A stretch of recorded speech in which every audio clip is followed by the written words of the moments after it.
In the whole of the New Testament, Jesus commanded us only once to understand an Old Testament prophecy, and he even told us where to find it. If Jesus thought this prophecy was that important, Christians should take him at his word and study it. That makes this event the main event in the end times, but sadly, most Christians have never heard this prophecy.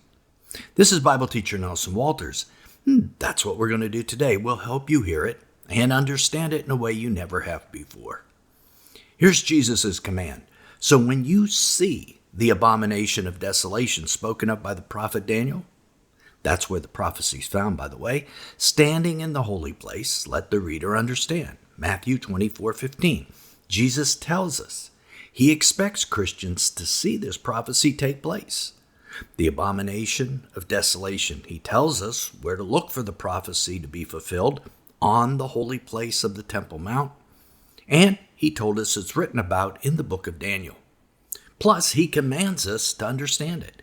And if we do that, we'll be able to put the events of the end times in order and comprehend them. Here's some of what we're going to discover from looking at these passages today. 1, how the Antichrist rises and where he comes from. 2, how and when the sacrifices are taken away. Yes, we should be able to give you a likely date when the sacrifices start and a date when they're taken away. Be sure you watch the whole video because they are probably going to start in 2025, and we'll give you our best theory of what day in 2025.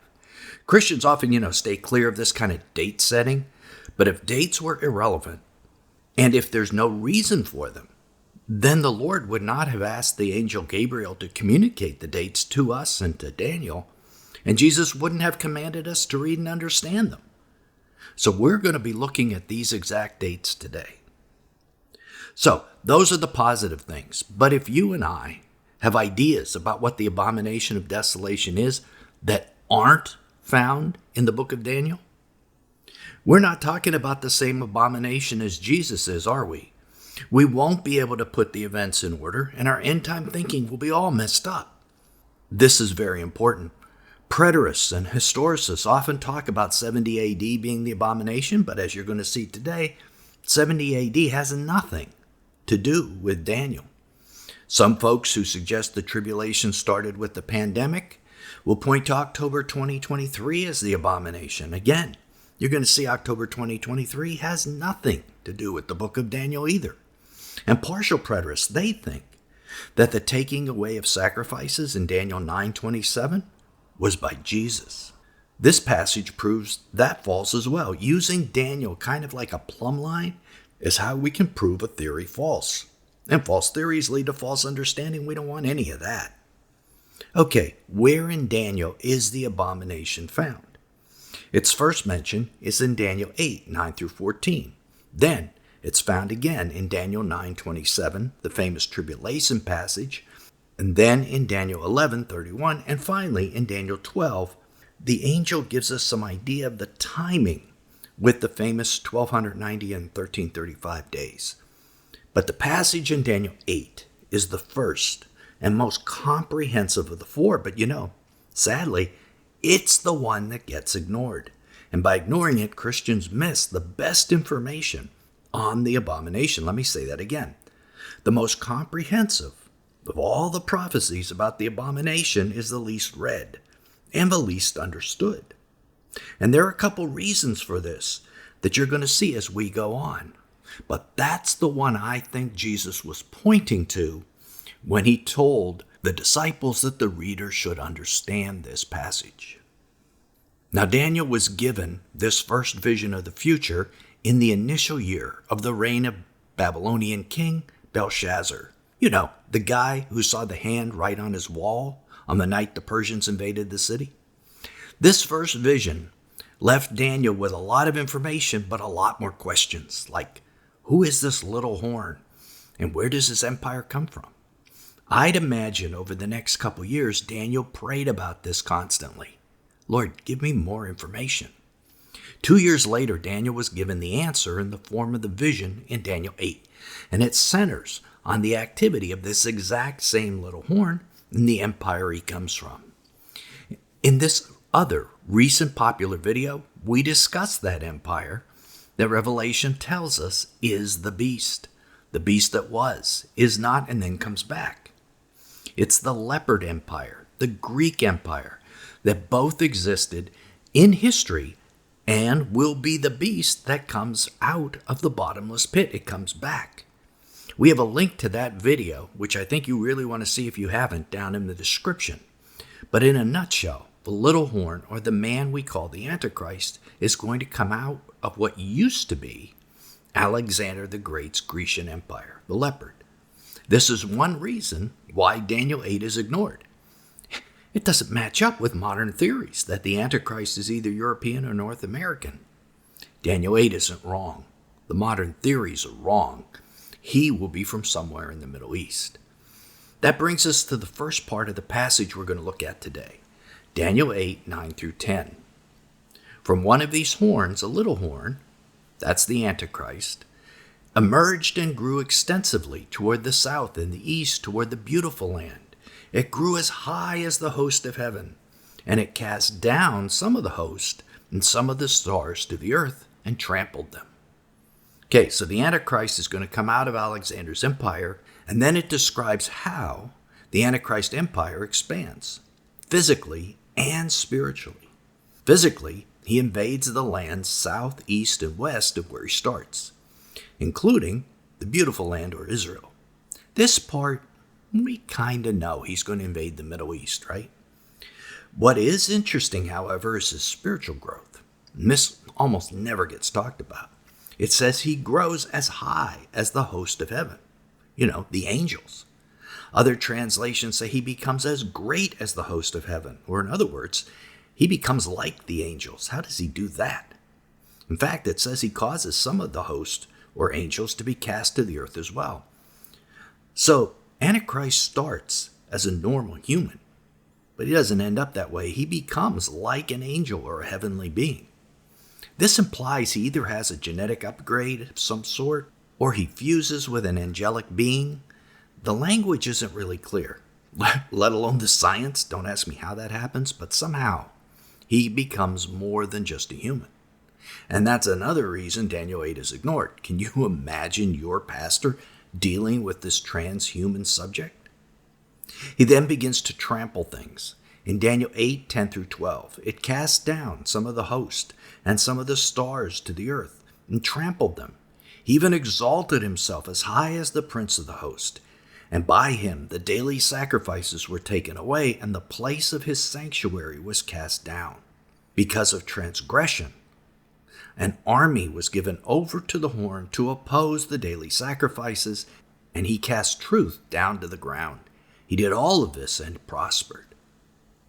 Now, the word cast down can also mean defeat or conquer, and I think that's what it means here.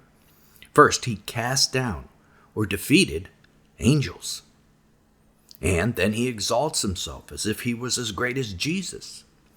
Then he casts down or conquers the sanctuary or temple, takes away the tamid or daily sacrifices, and even casts truth to the ground. So after the Antichrist gains supernatural abilities, he begins to attack God on every side. Blasphemes Jesus, he defeats some angels. Then he takes over the temple.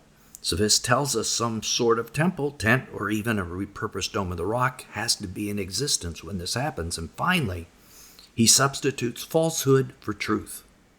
God's angels, God's truth, God's Son, God's Temple Mount. He tries to defeat them all. And did you notice that because of transgression, he's given an army specifically to oppose the daily sacrifice? Okay, army we understand. What transgression? Let's keep reading in Daniel 8:13. Then I heard a holy one speaking, and another holy one said to that certain one who was speaking, how long will the vision be concerning the daily sacrifices, the transgression of desolation? Oh, what an interesting term. The giving of both the sanctuary and the host to be trampled underfoot. So, the heavenly being is asking another how long this vision will last. And did you notice that what we usually call the abomination of desolation here is called the transgression or sin that causes desolation. And this is another reason Daniel 8 isn't given the attention it deserves, because the term used is different. Transgression instead of abomination. Abomination is just a stronger version of transgression. The angel tells us there are three main portions to this vision: the sacrifices, the transgression of desolation, and then the trampling of the temple and the host. And he wants to know how long this period is. In Daniel 8:14, he gets his answer. And he said to me, for 2,300 days, and then the sanctuary will be cleansed. So from point A to point B is 2,300 days, and then the sanctuary will be cleansed. And we have to assume that this is by Jesus, that he's the one cleaning up the mess left by the transgression. So what is this transgression? According to Daniel 8, it seems to be all the things that we just mentioned: the Antichrist becoming a supernatural being, the blaspheming of Jesus, the conquering of the temple and the holy people, and the trampling of them both, plus the ending of sacrifices. The other passages in Daniel add very little to this explanation, but they add a little bit. Daniel 9:27 repeats the taking away of sacrifices and adds a strange phrase: on the wing of abominations, which kind of implies the wings of the cherubim on the Ark of the Covenant, maybe suggesting that the Antichrist is going to sit on the Ark, which is God's throne on earth. Is this the reference Paul makes to the Antichrist sitting in the temple from 2 Thessalonians 2:3-4? Well, maybe. That's all I can say. Maybe. Daniel 11 again repeats the taking away of sacrifices and adds to it that it's the army of the Antichrist that takes away the sacrifices and takes control of the temple. And in Daniel 12, that passage adds a number of timing points, a number of days. But without Daniel 8, we have only really sketchy ideas about the abomination. Daniel 8 is one of the most important prophecies in the Bible for that reason. It is the core of Jesus's and the apostles' end-time teaching. And it and Daniel 12 give us a lot of timing issues to consider. Daniel 8 gives us the entire timeline, 2,300 days. Daniel 12 gives us three smaller numbers of days: time, and half a time, which most consider 1,260 days, then 1,290, and then 1,335 days. And I bet you'd love to see us put these on a timeline and figure them out. And guess what? I'm going to give it my best shot. Daniel 8:13 gives us three data points: a point A to point B timeline from the beginning to the end. Those three data points along the timeline are the daily sacrifice, the transgression or abomination, and the time of the trampling until the cleansing of the sanctuary. So let's lay out these on a graphic. Graphic 1. Notice I placed the daily sacrifice at the beginning. One thing Daniel didn't know, or really couldn't know, is that the sacrifices at this point haven't taken place on the Temple Mount for 1,955 years. So likely this data point is the start of sacrifices, even though Daniel didn't realize that. They have to start in order to be taken away, right? All other data points involve the abomination of desolation as their starting point, but they have three different endpoints, and that's very interesting. Let's look at the scriptures involved. The first one: then I heard the man clothed in linen, who was above the waters of the river, when he held up his right hand and his left hand to heaven and swore by him who lives forever, that it shall be for a time, times, and half a time. And when the power of the holy people have been completely shattered, all these things shall be finished.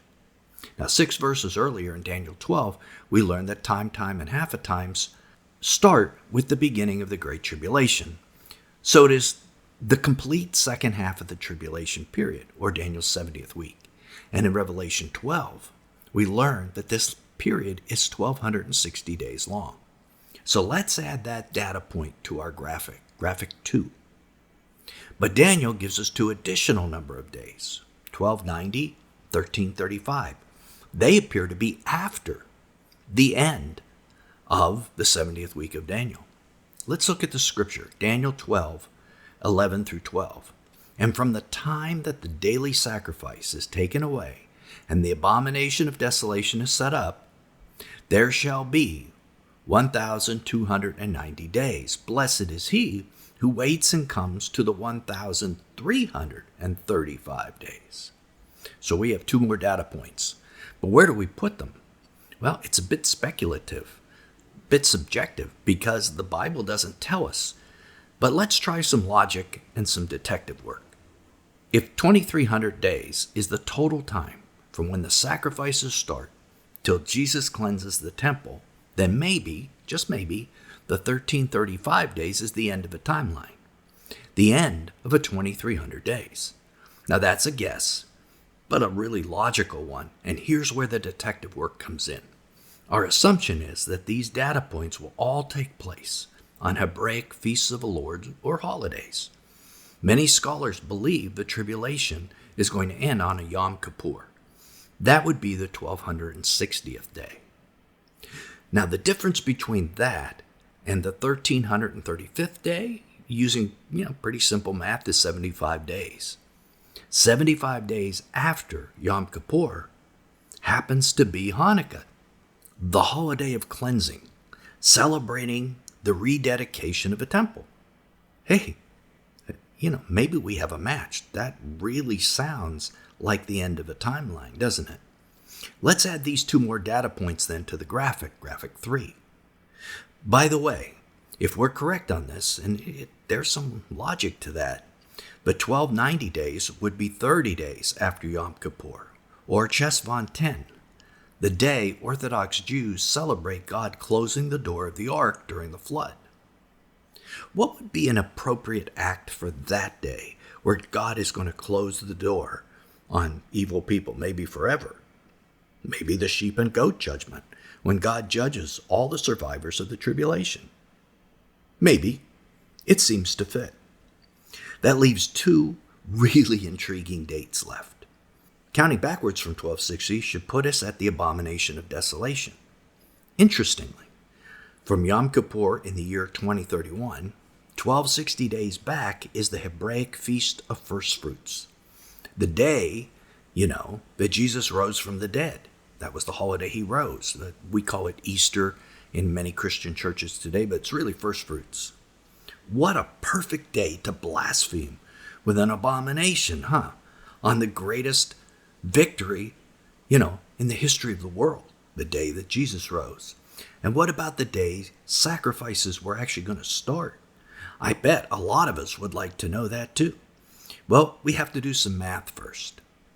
If Hanukkah 2031 is 1,335 days after the abomination, and it would then be 2,300 days after the start of sacrifices, then, using math, they start 965 days prior to the abomination.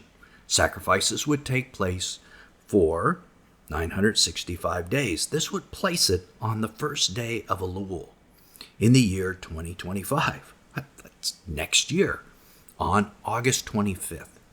Not that far away. Now, Elul 1 begins a time of repentance in Israel. 40 days of repentance from then until Yom Kippur. They do this each year. It would seem a very appropriate time to start sacrifices. Now, are we correct about this? Well, maybe. It's only speculation. But every one of these dates makes so much sense, like no other theory I heard. But a lot of this depends on when the tribulation starts, of course. We've been using years like 2025 and 2031, and you're saying, hey, this is like right now. Well, we think the tribulation has already started on the Feast of Trumpets 2024 or October 2nd. If you don't follow this channel, you're probably thinking, what? How can that possibly be? Well, click right here and keep watching, because we'll show you why we think we're already in the tribulation, that the covenant is signed, the white horse is already ridden. Till then, this is Nelson, and I can't wait to see you there.